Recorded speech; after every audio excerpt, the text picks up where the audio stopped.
Alright, hi and welcome back to our educators. So untuk hari ini saya nak teruskan dengan membincangkan latihan buku teks bagi latihan-latihan bab 2 iaitu sebatian karbon. Okay, so kita mulakan dengan aktiviti 2A dahulu. Okay, so saya akan try my level best untuk upload semua jawapan aktiviti buku teks untuk bab 2 dan bab 1 yang saya mungkin tertinggal. Okay, so give me some time. But before SPM memang semua akan ada. So untuk penerangan, I rasa I takkan buat for Malay version dan I akan buat untuk English version je penerangan. Sebab saya buat penerangan pun Malay version ramai tak tengok. Yang tengok pun sikit je. So lepas ini kalau you nak penerangan, you boleh request in the comment box. Orang request baru saya akan buat penerangan untuk subtopik tu. Other than that, saya akan bincangkan latihan. Saya akan habiskan my video lah. Okay, so based on this one, okay, kita nak tentukan sama ada sebatian itu adalah organik ke tak. So first thing first, kalau sebatian organik, dia mesti berasal dari benda hidup dan dia mengandungi unsur karbon yang terikat dengan hidrogen, nitrogen, sulfur dan oksigen. Kalau karbon terikat dengan mana-mana satu daripada empat ini, dah kira benda tu organik. Manakala tak organik, dia daripada benda bukan hidup. Contohnya oksida karbon, sebatian karbonat. Contoh sebatian karbonat, plumbum 2 karbonat ke, magnesium karbonat ke, natrium karbonat ke, mana-mana sebatian karbonat. Dan sebatian cyanida, maksudnya dia ada ion cyanat, okey, dalam dia punya formula. Tapi rare lah jumpa sebatian cyanida ini. Okey, so yang A, which you ada propanol. Okay, so propanol dia bergabung dengan hidrogen, betul? So jumpa je karbon dengan hidrogen sekali, sasarlah itu adalah sebatian organik. Okay, I know ada oksigen, but kita tengok, oh, karbon dengan hidrogen ada sekali, so semestinya dia organik. Okay, B, karbon dioksida. Okay, so 90% student kata karbon dioksida ini adalah sebatian organik. Kenapa? Sebab dia kata, oh, ada unsur karbon dan dia terikat secara kovalent. Betul, tapi dalam unsur yang dia terikat tu ada tak hidrogen, nitrogen, sulfur dan phosphorus? Tak ada. So kiranya karbon dioksida ini adalah contoh oksida karbon U. Okay, so you rasa dia organik ke tak organik? Tak organik lah. So ini adalah sebatian tak organik. Okay, so cuba tengok untuk C, plumbum 2 karbonat. Plumbum itself dah bukan dalam sebatian organik, dia adalah sejenis sebatian karbonat. Kenapa? Sebab dia habis dengan ion karbonat. Okay, so sekarang sebab kita katakan sebatian karbonat adalah sebatian tak organik. So C ni dia adalah sebatian tak organik. Tulislah sebatian tak organik.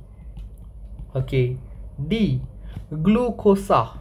Okay, glukosa unsur utama dia adalah karbon dan dia ada hidrogen terikat dengan dia. So of course lah benda ini adalah unsur organik. Kita tak kisah pada oksigen dia. Dah ada karbon dengan hidrogen sekali, of course dia adalah organik. So D adalah sebatian organik. Okay, E, asid etanoik. Okay, asid etanoik ini karbon, lepas tu terikat dengan hidrogen pula. So, dah sasarlah dia adalah sebatian organik juga. So, E pun adalah sebatian organik.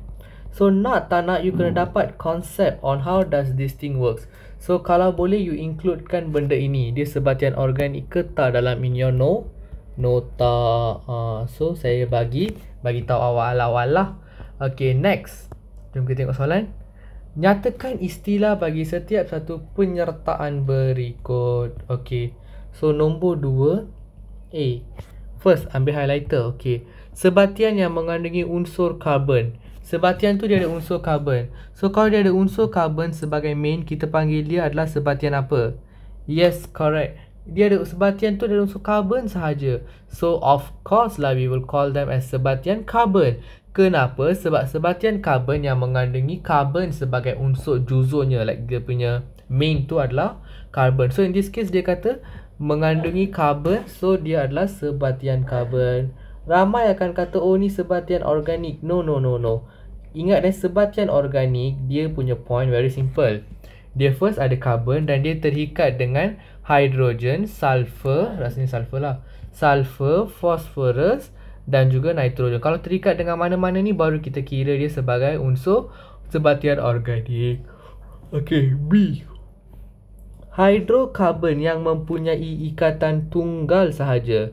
So kalau dia ada ikatan tunggal sahaja, satu je ikatan dia, tak ada double bond, so kita panggil dia sebagai hidrokarbon tepu. So tulislah hidrokarbon tepu. Okay. And then C. Sebatian organik yang mengandungi unsur karbon dan hidrogen sahaja. Highlight karbon dan hidrogen sahaja. So kalau kira karbon dan hidrogen sahaja, dia adalah hidrokarbon lah. Okey, kalau hidrokarbon, dia kata hidrokarbon sahaja. Dia hydro maksud hidrogen, carbon maksudnya carbon, maksudnya unsur tu ada hidrogen dan karbon sahaja.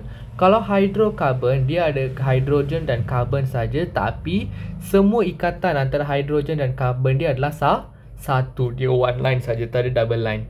Okey. D. Sebatian organik yang dihasilkan daripada benda hidup. Highlight benda hidup.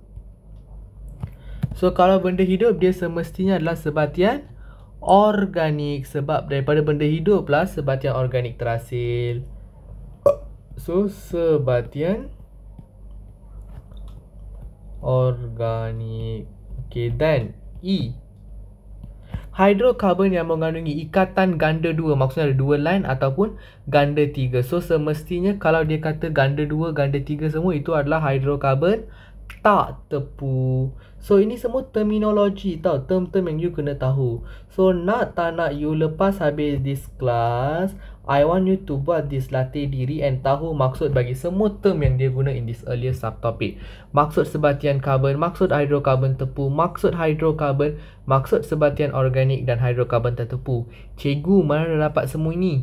Ni awak nampak tak buku teks you? Buku teks you dah tersangat lengkap tau sebenarnya. Tengok ni, dia bagi maksud. Ni boleh take note. Maksud hidrokarbon tepu dengan tak tepu. Maksud hidrokarbon dan bukan hidrokarbon. Ini maksud sebatian karbon. Sini maksud sebatian organik dengan tak organik. So dapatlah kita menjawab semua soalan untuk kita punya video kali ini, which is 5 adalah 10 soalan yang sangat bermanfaat. So saya akan jumpa you in a new video untuk next latihan. That's all from me. Bye bye.